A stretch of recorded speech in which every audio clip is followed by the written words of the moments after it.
Hello, everyone. Welcome to our series on building a brain health program at your facility.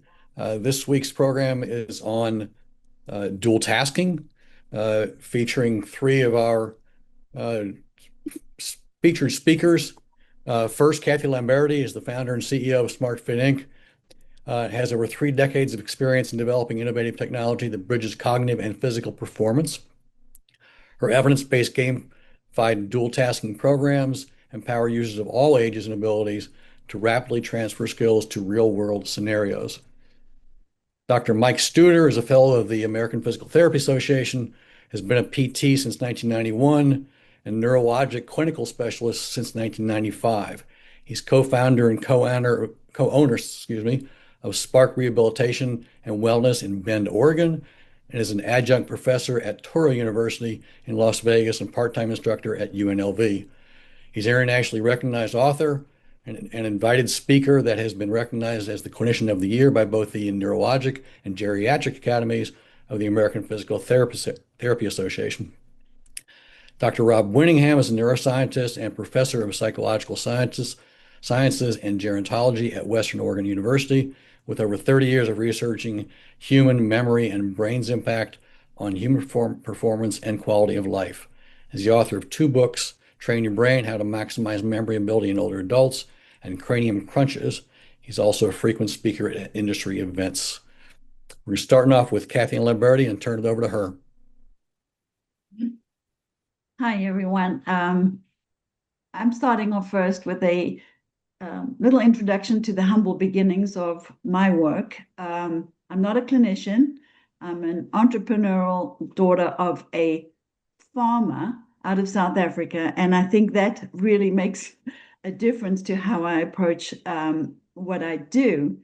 I've been working on this since I came to the United States 36 years ago. And my dream was to find a way of getting people moving as we move into a technological age. I just saw movement becoming a real issue, especially arriving in the United States from an African background. Um, so I got onto this intuitively, and I worked on creating these technologies intuitively. And it was in 2018 that Mike Studer gave me a call. I was at a trade show and he said, "Do you know you've got this awesome dual task solution, da da da?" And I went, "Well, what is that?" So I had to go and do my homework and find out what Mike was talking about. Long story short, Mike and Rob have become mentors, teachers, and they have done a tremendous job in putting a scientific backbone into the work that I do. That really came from a very simple concept. So, what it is today, what has happened to brain health today? Well, it has exploded. And we now have an issue where everybody is talking about brain health. And so, while we've been talking about it for 30 years, the issue now is how do we define ourselves in a world where World Economic Forum is declaring brain health an international global crisis. McKinsey is calling it out as a $6.2 trillion issue. And thank you, Colin Milner, for really highlighting what we need to do with healthcare, because we need to take this and turn it into focus on health span and improving the quality of life for all people. And that starts at early age, but also focuses on how we plan for the aging process so that we can live our best life after retirement. So going back to well, first of all, let's look at what McKinsey and company now define as what is brain health. So they define it as sleep, mental health, prenatal health, nutrition, movement, cognitive engagement, and workplace practices. And when you get onto the internet, you can just see this conversation is coming from all directions, and there's a lot of talk about it, especially with AI coming forward. What I want to focus on is movement and cognitive engagement. Today, I hope that we will convince you that combined movement and cognitive engagement is going to produce the best bang for your money, and that people in our industry should be looking at combined movement and cognitive engagement. And that is the precursor to what you're going to be hearing today. What is dual tasking and how it works scientifically? Because we as a company rely on that for our scientific backbone and credibility for what we do. So, where do I come from? Why did I get this concept? Well, I came from an African background, seriously, where the children on our farm dressed like the person you see in this picture. And it was only when they became adolescents that they put clothes on. So for me to see how we as humans evolved and to live alongside people who still live this way, for me, it was really easy to see the contrast coming to the United States and going, my gosh, people in cities just don't move. And children in the classrooms that I was teaching, they don't move. This is crazy. So I've created what I've created from that point of view of the way we're doing this is crazy. Um, and, oh, sorry, I need to go to, and many years later, honestly, this is now going on 20 years of development. You, I will show, this is what we have developed. We've developed a technology that is looking at how we can get people moving in a traditional way. And it turned out to be very, very difficult to do. And as you can see, similar to the Microsoft platform, we've got multiple computers, multiple operating systems, and then you come down to apps, and we have apps for rehab, performance, youth, and we are working on one for the home. And within those apps, we then have sub apps where the applications are. And this is where our customers get to work on particular things. And thank you, Rob and Mike and Ryan Glatt, for helping us with the development of these applications. Before I hand over, I'm just going to play a short video that will show you how we've taken 12 years, 13 years of technology development from an operating system through to machines to application, and how it looks in the way we deliver it so that people of all ages and abilities can work on it. Hopefully you can see this.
And now I hand over to my two mentors. Perfect. Thank you so much, Kathy. I will share screen now and join all of us together in our subsequent presentation. So, what is dual tasking? Kathy's done an impeccable job helping to guide the past of this, and Dr. Winningham and I will help to move this and advance it forward by providing background research and introductions on dual task cost testing. So Tom already did a great job of introducing me. If you're interested in more of that and how to contact me, that's here. I'll do the same for Dr. Winningham and introduce his contact information in longer form bio as well. Our agenda today is to cover what is and is not dual tasking, how to measure costs when an individual is participating in a single versus divided attention task, the benefits across a variety of populations. Kathy's video did a great job of showing wellness, health aging pursuits, team activities, sporting recreation, tactical, and the list goes on into rehabilitation. We're going to look at low tech and high tech dual tasking in this presentation and how to make the most of it to optimize the advantages of dual tasking. I'll turn it over to Dr. Winningham and join you again shortly. Oh, thank you, Dr. Studer, and thank you, Kathy, for that introduction. Just watching that video, I hope we didn't lose anybody on this because it's just kind of motivating to get out there and get some exercise and have some fun. But you might be asking yourself, I don't know where all of you are with this topic, but you're hearing about dual tasking. I know you are. It's a hot topic, and I think you're going to see very quickly why this is such a hot topic when we look at the scientific evidence at its effectiveness. But we probably should define what it is to start with. I always say that dual tasking is different from multitasking. Multitasking is generally would be thought of as trying to do two cognitive tasks at the same time. And that's not generally how we view dual tasking. Dual tasking, as you can see on the screen, is the concurrent performance of two tasks that can be performed independently, measured separately, and have distinct goals. And I think a lot of times the multitasking meets some of those definitions, but you cannot think about two things at exactly the same time. So it doesn't seem to be concurrent in that sense. Dr. Studer and I have been having an interesting dialogue recently, just talking about how quickly, if you're task switching, define concurrent, and and so we'll continue those discussions and maybe write about it and try to contribute to the literature, move it forward. But right now, I would not consider multitasking dual tasking because you cannot think about two things at the same time. You're probably doing very quick task switching. However, these activities combined with walking would be dual tasking. If you're pouring or drinking water from a bottle, that would be while walking, that would be dual tasking. If you're opening a backpack while walking, that would be dual tasking because you can continue to walk concurrently while opening and unzipping a backpack, taking something out. So that would be two motor activities. Or unzipping the side pouch of a suitcase while walking, that would also be dual tasking. And the nice thing about this presentation, you're going to get a lot of real world examples of this and some that you can do. Dr. Studer mentioned low tech, and then we're going to spend a lot of time on the high tech, kind of talking about what SMARTfit can do and really some of the advantages of kind of figuring out how well people are doing dual tasking as measured by the dual task cost. So we're going to hand this one back over to Mike to see what we got. We got some cats up on the screen. What are we thinking, Mike? As a matter of fact, people oftentimes confuse dual tasking with a complex environment. And so here we're actually looking at a video of two cats and now three cats walking on a treadmill. It could be easily misconstrued that this must be multitasking because the cats have to watch out for one another and walk forward. However, as the not equals equation sign suggests, this is not dual tasking. This is a complex environment, which, like multitasking, is not dual tasking. Back to you, Dr. Winningham. Thank you. That's a fun video. Were those your cats, Mike? No, they're not. I procured that video and did not give it due permission from the original source. I couldn't find the original source. Because I have seen your dogs on treadmills before, but Yes. um, so a student and I did a really kind of a major project and literature review. We published this in Topics of Geriatric Rehabilitation back in 2024, and we were looking at primarily meta-analyses that combine data from many different studies on the effects of on cognitive ability. And so we reviewed literally in this paper, thousands of articles are included in this paper because we had, dozens of meta-analyses. So just the sum of it was all of the research on the effects of physical exercise, cognitive exercise, and dual tasking on cognitive performance, primarily in older adults. And we had to conclude there that, quote, dual tasking may have one of the largest effect sizes, meaning it has the greatest impact on cognitions of all of the interventions reviewed in the paper. Dual tasking may also have the benefit of helping people learn new procedural or motor skills. We'll get into a little bit of that today. And the dual tasking benefits are really significant, better than either physical or cognitive alone. Next slide.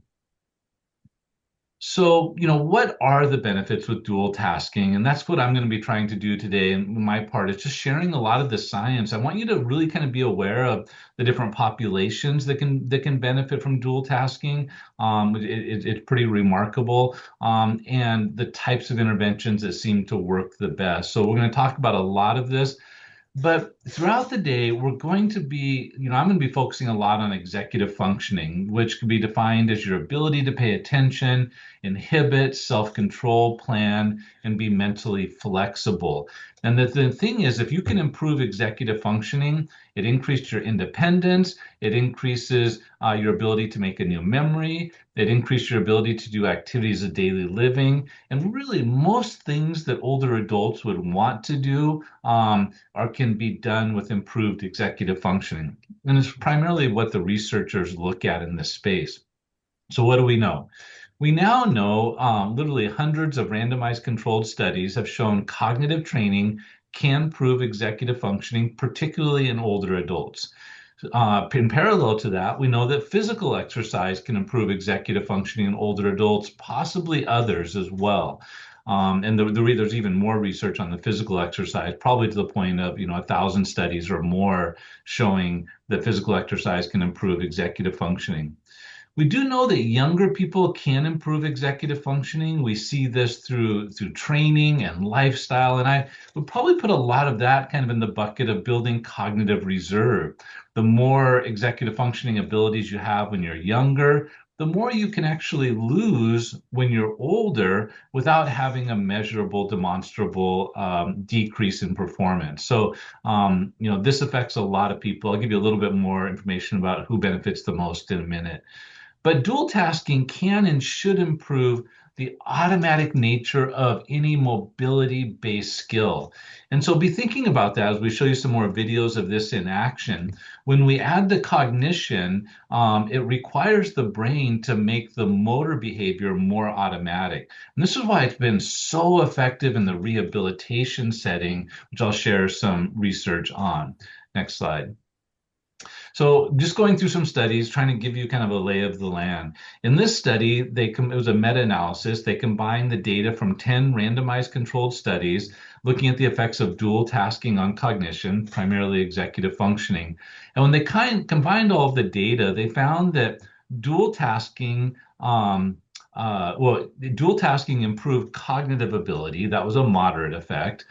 Dual tasking improved the ability to do activities of daily living. Now that was a large effect, and that's huge. This is for people that might be living at home, needing to have some help come in. If we do interventions like this, they can stay in their home longer, which is huge in terms of their independence, their dignity, and even financially. They might be able to stay in a home that's paid off rather than going to memory care for $8,000 a month, assisted living for $6,000 a month or more.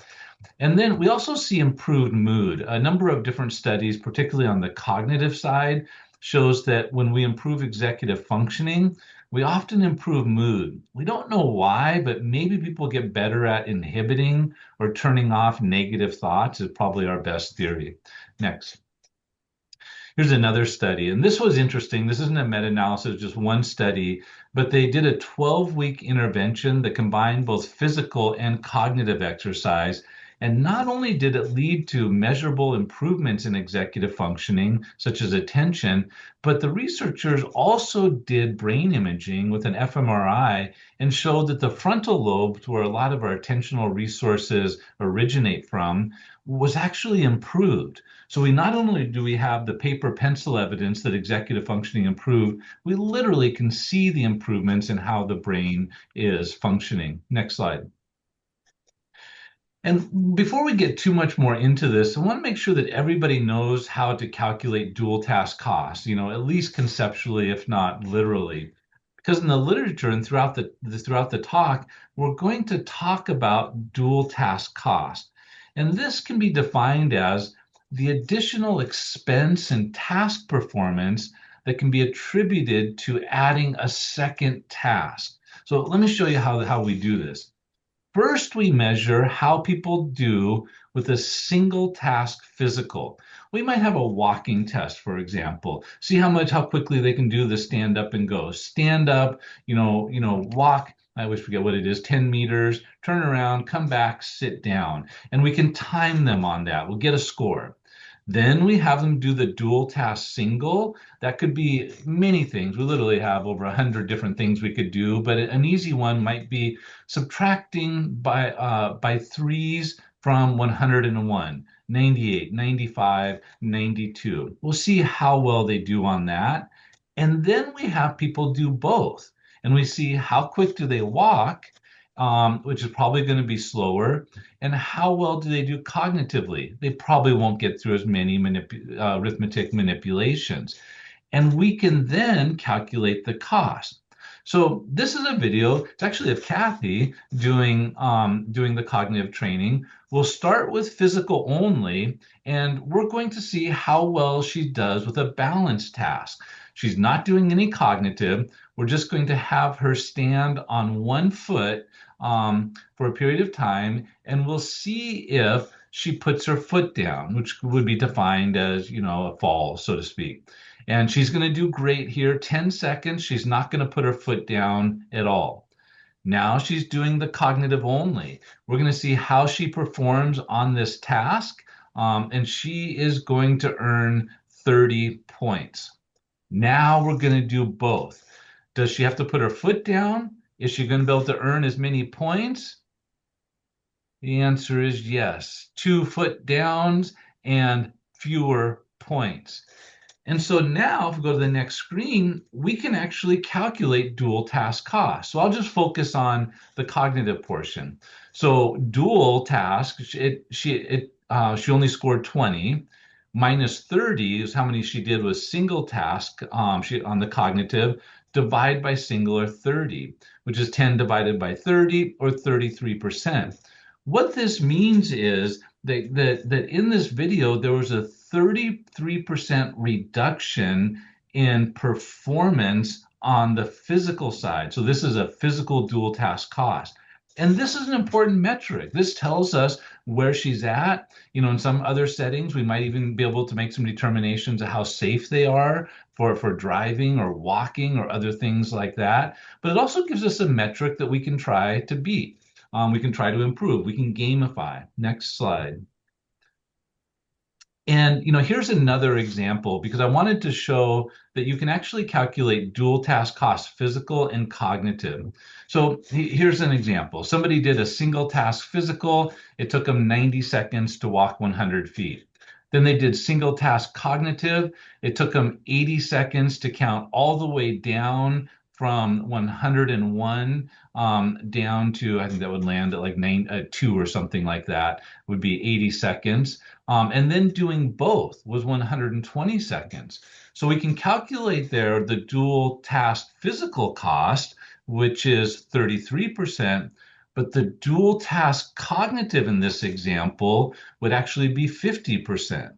That's fairly significant, and that shows there's a lot of room for improvement. But once again, we have a nice metric to move from. And this is what a lot of the researchers are looking at. Next slide. And the nice thing about SmartFit is, this is all kind of built in and it has the training in it. So not only can we do this testing, we can actually exercise dual task to try to improve it. But the SmartFit will give you the dual task cost for the cognitive and the dual task cost for the physical, which is valuable. Next. And this is going back to Mike. Excellent. Dr. Winningham, thank you so much. And that helps us very nicely move toward the functional relevance of cognitive tasks. Why does this matter? And across thousands, literally, of studies over the last 15 years, we certainly see just one procured here, that there's an exceptional relationship between fall risk and dual task capacity. This has been the most widely studied area, but Dr. Winningham's already mentioned preserving cognitive faculties, executive function, as well as prediction of capacity in ADLs. Now, if we were to just take one simple battery of mobility tests that were suggested by the Centers for Disease Control, this is the STEADY batteries, Stopping Elderly Accidents with Deaths in Deaths initiative. One of those four is the four-stage balance test. Many of you would be familiar with that. And as a matter of fact, Dr. Winningham's video demonstrated Kathy Lamberti doing the fourth stage, standing on one leg. Because many of you are familiar with this, I'll keep that portion brief and explain that there are four separate stages. As you can see depicted here, accomplishing a stage means you've achieved that standing position for 10 seconds before you advance to a next stage.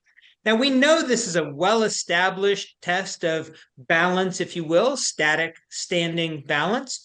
However, we already know from prior video and also this one to supplement that this can be layered with divided attention and both can be measured.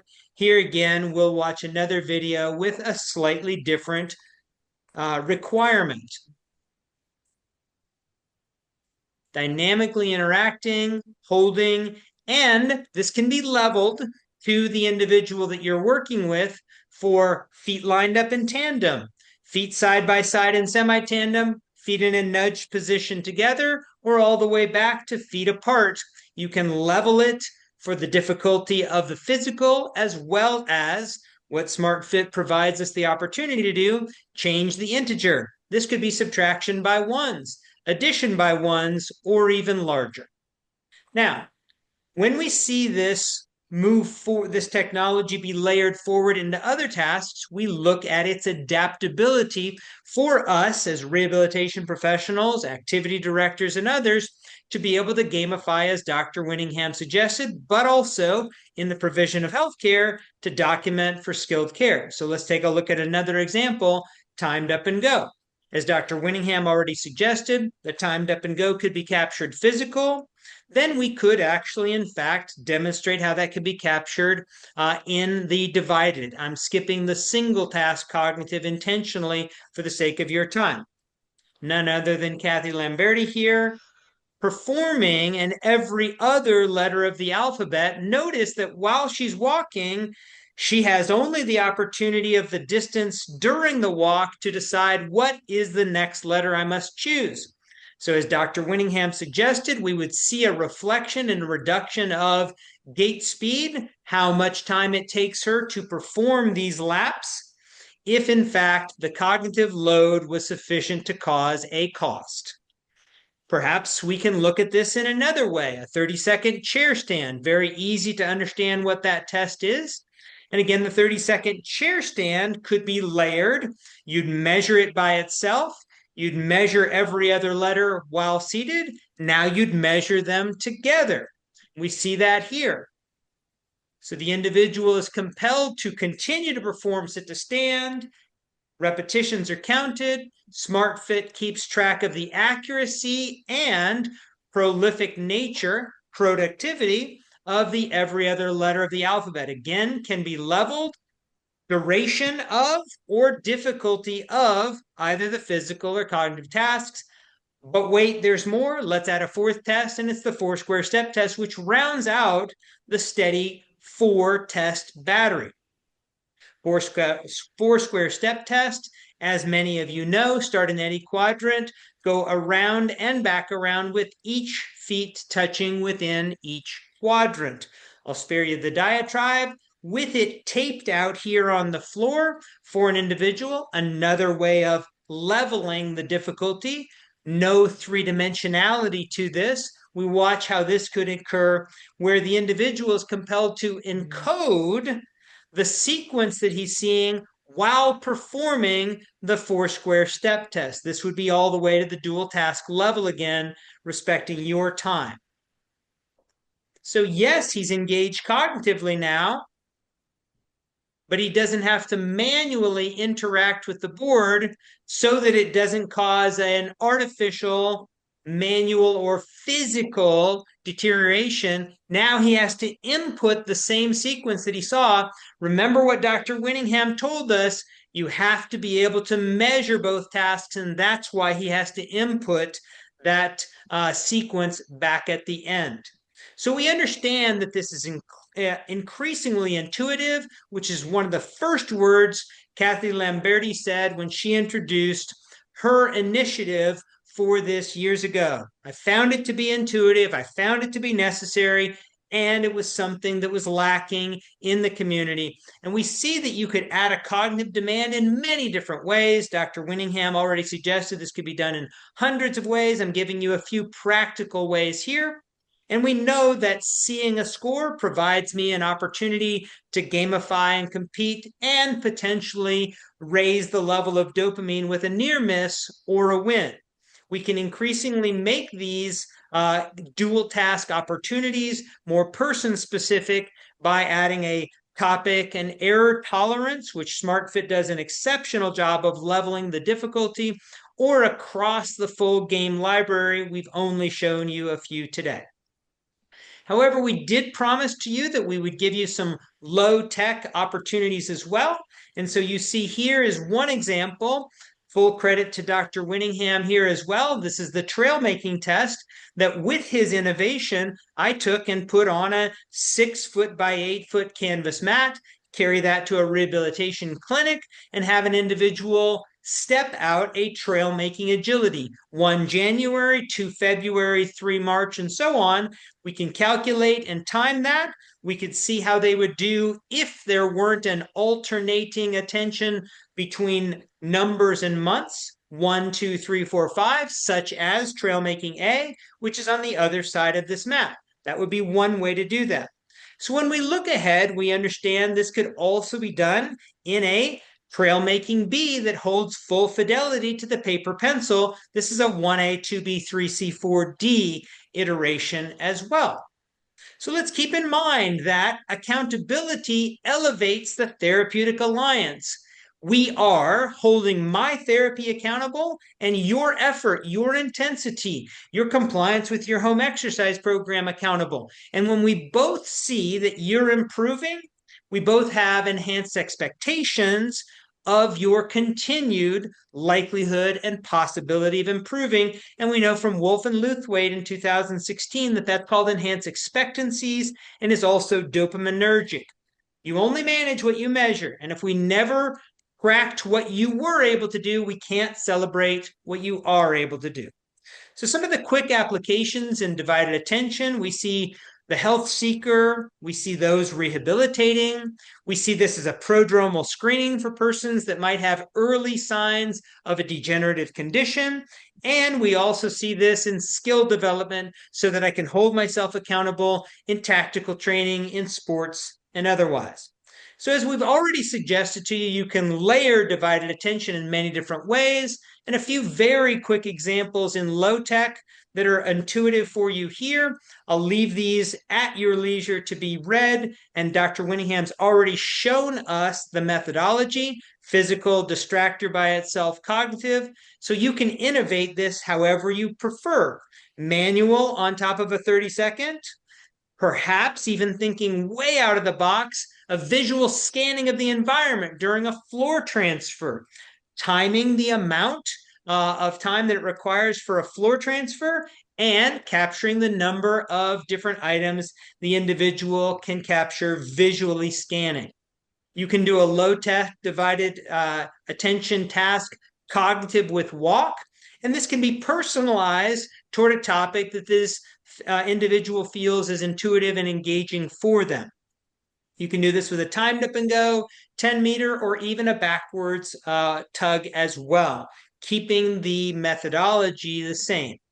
Finally, we can do low tech, loaded on top of an ADL or even an IADL. This example is very clear. And as Dr. Winningham suggested to us about 22 minutes ago, this sort of stimulus has the greatest capacity to be able to have a high impact on proceduralizing or automatizing the ADL for the learner. You make it more automatic when you have taken attention away from that.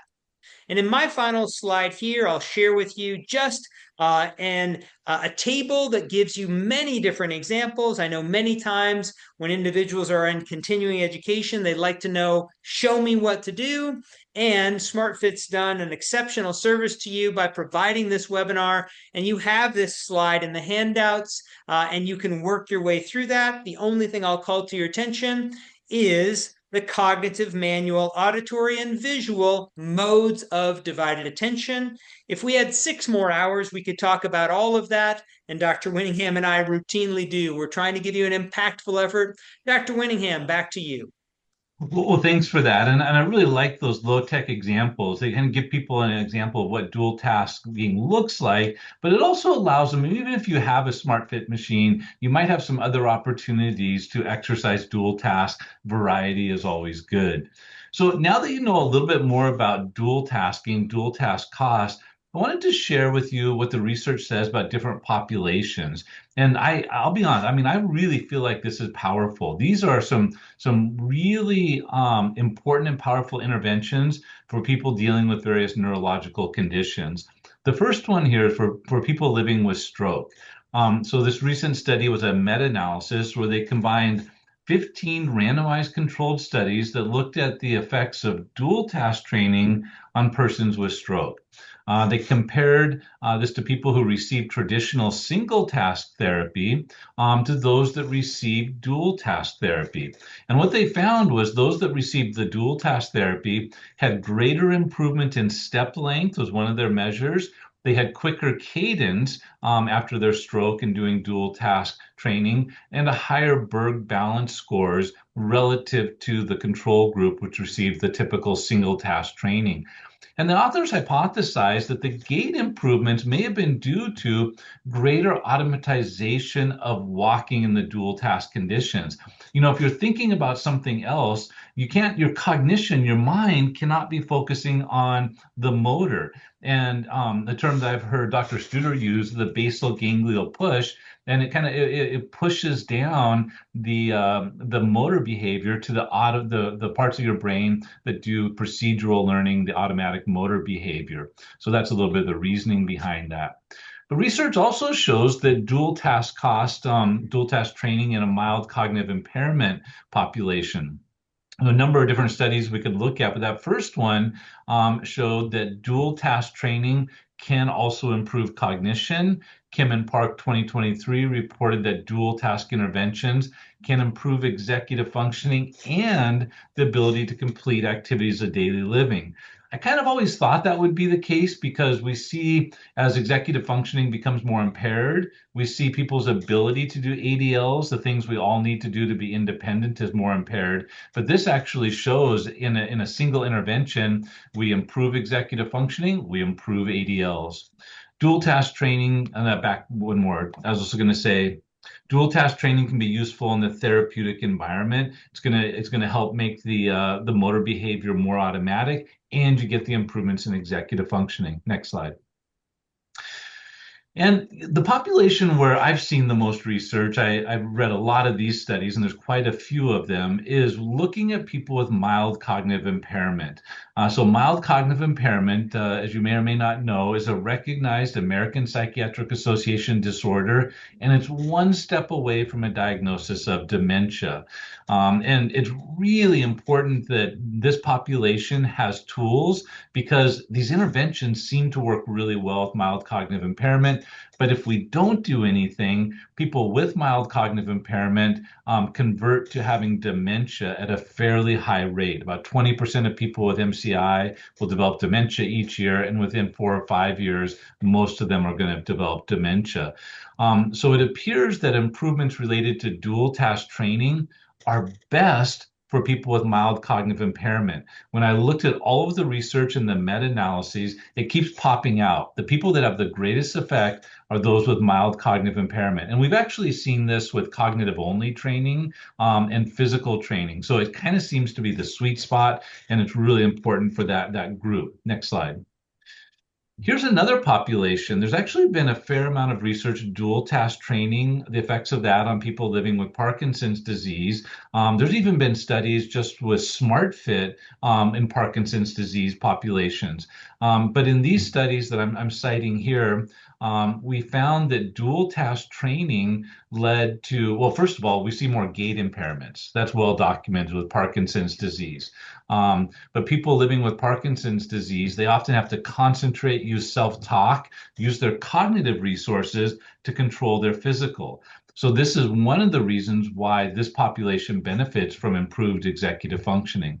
Next slide.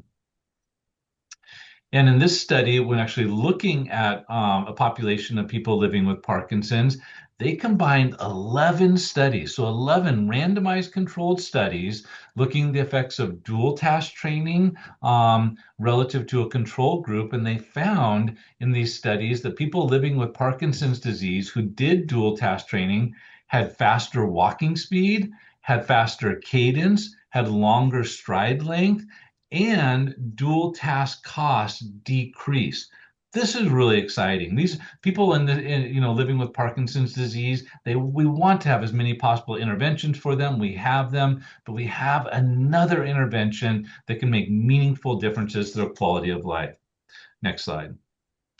A lot of research has also looked at dual task testing and training for people that have experienced a mild traumatic brain injury or concussion. Unfortunately, more than 2.5 million Americans experience a mild TBI each year. And research has shown that dual task testing is really sensitive in detecting post-concussion walking impairments.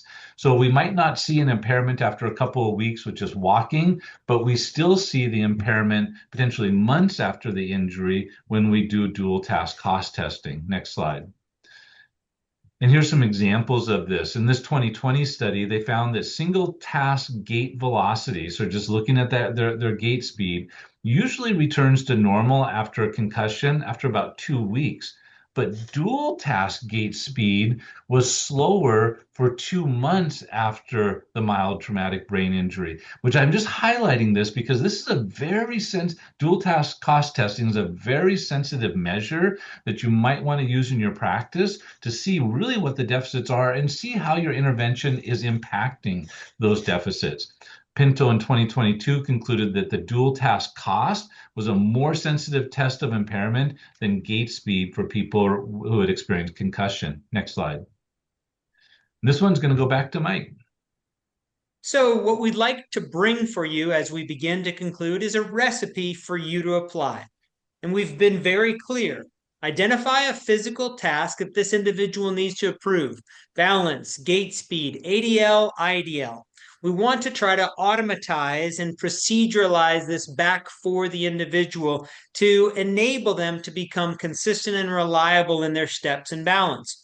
We may identify a salient distractor for this individual that they feel engaged by, meaningful, and capable of engaging so that you're not always doing subtraction and, oh, I hate math is the response. So you want to measure each one of those elements, the engaging cognitive and the necessary physical or ADL, and then we'll finally measure them together. We allow individuals that prefer to compete against the score. We call that gamification. And we allow them to gamify both in the physical and cognitive attributes across those four modalities that we stated earlier. We continue to give the individual the opportunity to remeasure, to reflect, to hold themselves and our care accountable across a dosage of service.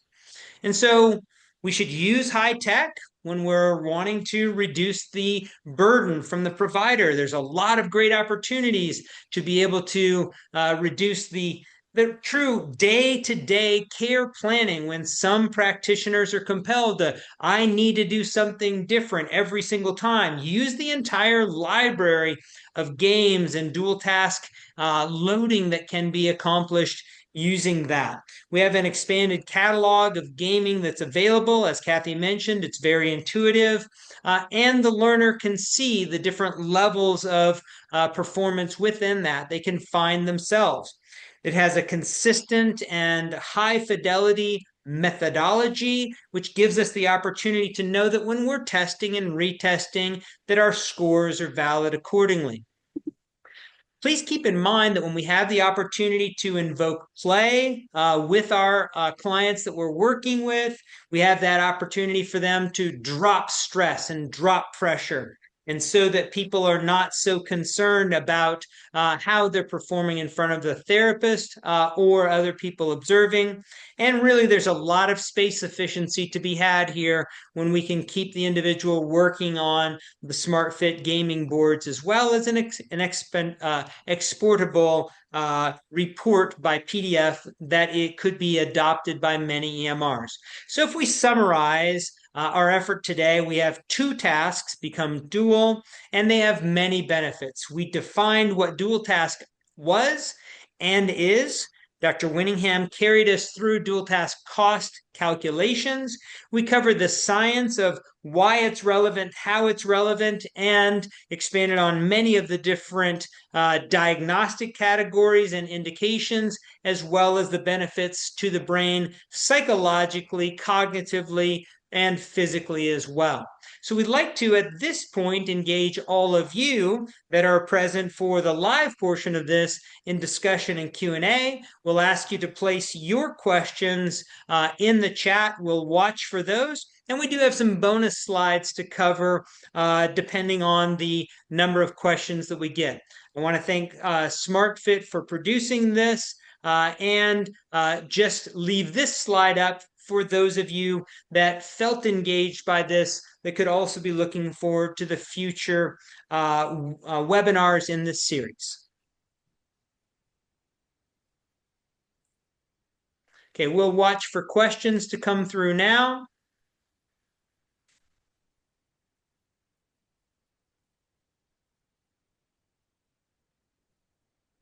And as individuals are typing, I'll give you a couple of the bonus slides, some very fun things to cover beyond the references, which is just enormous and hopefully a beneficial resource for you there as well. To introduce to you some of the bonus slides here, there's a lot of opportunities that you can use as a metric for single task. And I've covered some of those for you here. And it looks like we have one question here I'm going to catch. Okay, thank you. The date for part 4 is the 31st. We'll update that. But yes, so that's March 31st on that. We have a question from Saboan. How many team members would be ideal to start a program for roughly 100 residents? That's a great question. I'm going to turn that over to Kathy first, and then I'll have something to say about that as well. Yeah, it has a lot to do with, there are 3 questions we always ask, and that is, what is the level of the population, number 1, and number 2, what space can you dedicate in your facility for this? If you saw in our video, we love to create a brain health studio, and then whether you're going to do one-on-one, small group, or large group, or all of them, including personal training, group training, And then there's also the opportunity for self-play, and then as well as organized play. So social, there's a social benefit actually that you can engage. So we ask all those questions. We also look at your budget and the revenue stream that you can create from this. It has to make financial sense. One of the other benefits is um, as a promoter of your organization, a lot of people are calling in to say, what are you going to offer? I'm looking for a place for mom. What are you going to offer to keep my mother's brain health in good shape or prevent her fall? She's a bit fragile right now. Well, having a brain health studio is a wonderful way to market your organization. So there's that aspect as well. A lot of Perfect. questions before I could give an answer. Yeah. Yep. Thank you, Kathy. Dr. Winningham, I'll encourage you to take the next question. I think I heard that MCI is a step before dementia. Are we talking about mild dementia? Is there a moderate, severe MCI before we consider dementia? Yeah, how I view it, there's a number of different ways to categorize this, but we should consider mild cognitive impairment a separate condition from dementia. And then, and like I said, the challenge is about 20% of people with mild cognitive impairment will develop dementia within the next year, 80% or so within the next 5 years. But if they develop dementia, that's going to be different. I frequently will use early, mid, late stage as a kind of some subcategories for people diagnosed with dementia. And of course, if we're talking about diagnoses, many times we actually will get a specific diagnosis. We'll talk about Alzheimer's, that's the most common. But vascular dementia caused by a stroke would be another type of dementia, dementia with Lewy bodies, frontal temporal dementias, and many others. So, yeah, mild cognitive impairment is different. But kind of embedded in that question was would dual task training help people with early to mid stage dementia? And the Mm. research shows yes. And that's really remarkable because, particularly when you get to mid stage dementia, there hasn't been much of anything that we can do to improve cognition. Now, somebody with mild cognitive impairment, we can do a lot to improve their quality of life. So, there's still some things to do. But to improve executive functioning and the ability to make new memories, mid to late stage dementia, generally no. But definitely in the early stage dementia, it does appear possible to improve cognitive ability. It may be possible for some people to even go from having early stage dementia back down to mild cognitive impairment. And this is not something I would have said 5 years ago. And I'm really just kind of responding to the research because I'm seeing these studies with people with early stage dementia having improvements in executive functioning. And that's huge. But you're probably going to get it from really intensive interventions like dual tasking. Excellent. Thank you, Dr. Winningham. I'm going to start with the next question, and I have answers for all of the others, but I want to engage the entire group. Scott Fulton writes, can you comment on the social benefit opportunities of dual task training? And I'll start with this and allow my panelists to co-panelists to also intercede here.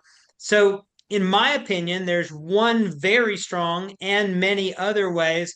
And I think that one thing that gets lost is the notion of a common enemy that can be extremely engaging across an entire population or a community in an assisted living or long-term care retirement community. Many terms are used for this, but the notion that the common enemy could be dementia, could be frailty and aging, and having individuals engage in a class such as Kathy described can be one of the main social benefit opportunities. We are in this together. There's many other ways to do that in gamification, healthy competing against others, but I want to invite my co-panelists to also chime in if you like. Well, I would also that was a really good perspective. My mind went to a different place. Mhm. We've talked a lot about executive functioning already, the ability to pay attention and inhibit, and it would stand to reason that we can actually have better social interactions if we have better attention and inhibition. And if you think about it, like even a fairly simple social interaction requires tremendous executive functioning. You need to, first of all, you need to listen and attend to what the person you're talking to is saying. You need to remember that, connect it to other things you know about the person, and then respond, holding all of that in your working memory. You also need to inhibit. If your friend is really wants to talk about something, it's not time to tell them the story that you wanted to share with them, completely unrelated. So developing some inhibitory abilities really helps that. And it can help even people remember that they already told their friend something. So we see that when people develop some cognitive impairment. So yeah, if you improve executive functioning, it should also improve your ability to socially engage with others. Yeah, and I've spoken with Dr. Winningham publicly in so many different settings over the past 2.5 decades. We've even talked about how just doing the trail making test and, in fact, some of the flanker tests, as well as the Stroop color word test, and all of those can be found on the SMARTfit battery, can help an individual improve their impulse control, which, as Dr. Winningham just alluded, can be a main factor as to whether or not your behaviors are accepted socially as well. Um, Marites, I have a right? Go ahead, sorry. Kathy. I have a quick response to that, and that is the school teacher response, and that is everything I taught in a high school situation had to be designed to get kids to want to do it, want to learn. So I developed this idea of a want to basket and the have to basket. And everything I taught was avoid the have to basket, right? So in the design of SmartFit, we just focused on that want to. Because if you want to do it, it's just easy to do it. And we're very good at doing what we want to do, and we're very good at avoiding what we don't want to do. So we designed SmartFit to be fun. Excellent addition. Thank you. Marites writes, what separates SmartFit from the Bioness computer machine known as BITS? I'll take a moment to answer this, but won't belabor the point and invite other comments. And I would say I'd like to celebrate Kathy Lamberti with this question because I've found, which is unusual in these sectors of developing products and systems and games, that Kathy's been quite inclusive in bringing in other entities that would be normally considered competitors. And so I'll tell you that there is value through all of these efforts when they meet the criteria of divided attention. I do believe, if I understand correctly at this point, that SmartFit is really the only one that truly provides a dual task cost report. So I'll at least start with that and then I'll stop there. Anything else to add from either of you? I don't know the Bioness product, so I can't speak to that. All I can speak to is that the concept of brain health is young, it's new, and it's really important to look at the early technologies and how they come together to create a total solution. And SmartFit is part of the solution. We're not everything. And as a result, we feature our competitors. I don't see them as competitors. We feature the other products on our website and at our trade shows. We are collaborative just because we want to deliver the whole concept and the whole picture. And we know that we are only part of that. Excellent. Teresa writes, do you have any research or experience with athletes and sport performance? And I might also add to her question, tactical performance. Kathy, I'd like to just point that one directly at you. I've got plenty to say, but I think you have more. I don't have the science you do, Mike. You've actually got some really good stuff. I'm champing at the bit on two pieces of research we'd like to do, and that is we train a lot of athletes and tactical people, and the results we get are amazing, absolutely amazing, but we haven't done a study. The other area that just really excites me is stroke rehab. We are seeing amazingly fast recovery from stroke. I don't know why, it just works. And I would love people to step forward and do the science on this. I'll just chime in to directly mention the anecdata of one Steph Curry, number 30 for the Golden State Warriors, who, in preparation during practice and warmups for every single game that he plays, intentionally participates in divided attention tasks, manual, dribbling two basketballs, catching a tennis ball while dribbling a basketball. And his videos speak millions of words for themselves on the benefit of dividing attention so that when you, quote, only have to perform a single task, one basketball, you're now prolific in handling that basketball because it is automatized.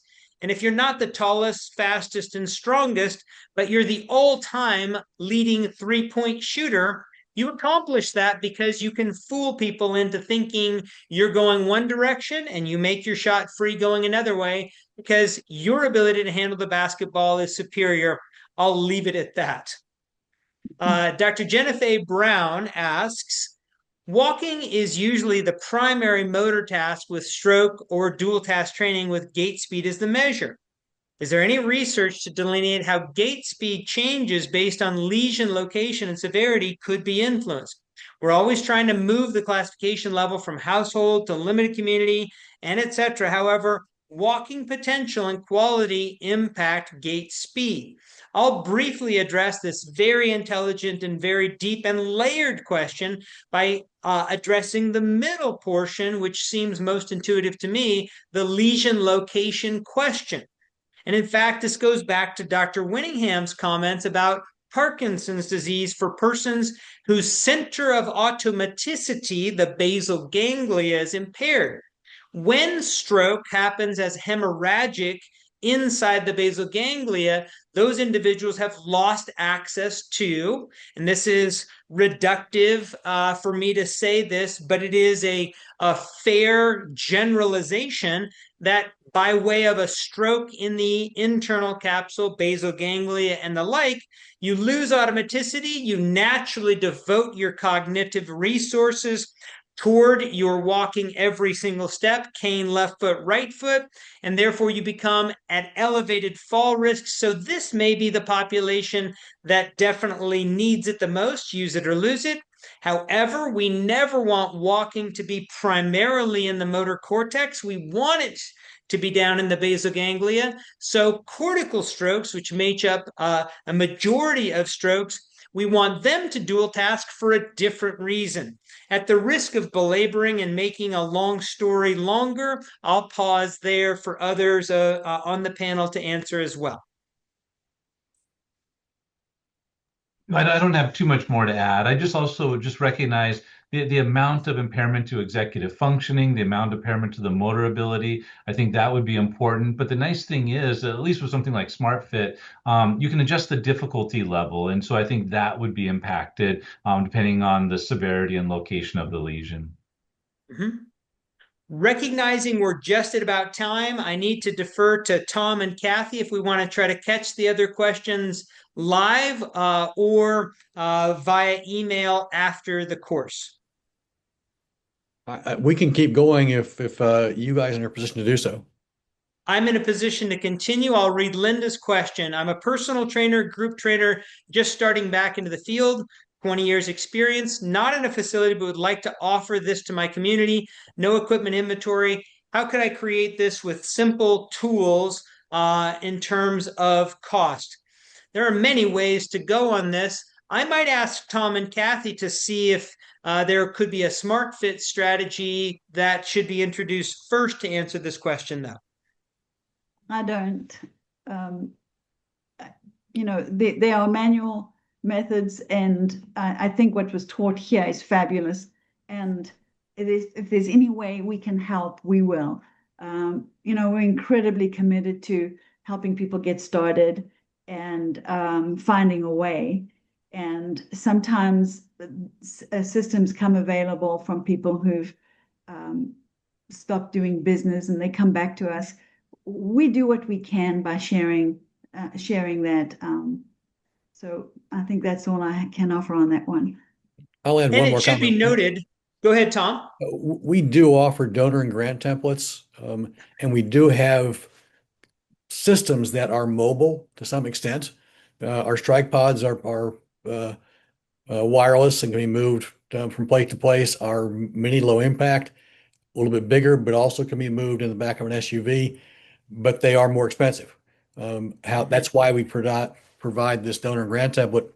So happy to provide that with you if you reach out to us and we'll send you that information. Perfect. And I'll at least tell you as well, use my email address. I'm happy to help. But many YMCAs across the United States are now partnering and finding resources to make this available at the community level as well. Joanna writes, this all makes a lot of sense. The terms are thrown around in SNFs, skilled nursing facilities, without clarification, which makes it so difficult to explain to family members when they ask, will my family member get better? And they are getting different info from doctors, supportive staff. And I'll just accept your comment there. I don't see a question in it, but I'm glad to hear that we've helped you, Joanna. An anonymous attendee asks, can you go over dual task versus multitask again? And I've spoken way too much for my own preference. I'm going to kick that to Dr. Winningham. Yeah, I would just say dual tasking. Well, let me start with multitasking. Multitasking is doing two cognitive tasks at the same time. You might be trying to look at your phone and read something while listening to somebody talk to you. That would be dual tasking, and it's not going to work very well. At best, I don't even know if dual tasking exists because you can't do two cognitive tasks. So I often say that dual tasking is usually task switching between two cognitive tasks. Whereas that's what multitasking is. Dual tasking oftentimes is doing a motor task and a cognitive task, or sometimes doing two motor tasks. They're done at the same time, and they have different goals and they can be measured separately. So hopefully that helps. Multitasking, two cognitive tasks, and dual tasking is very often a motor and a cognitive task, although there's some other variations. Thank you.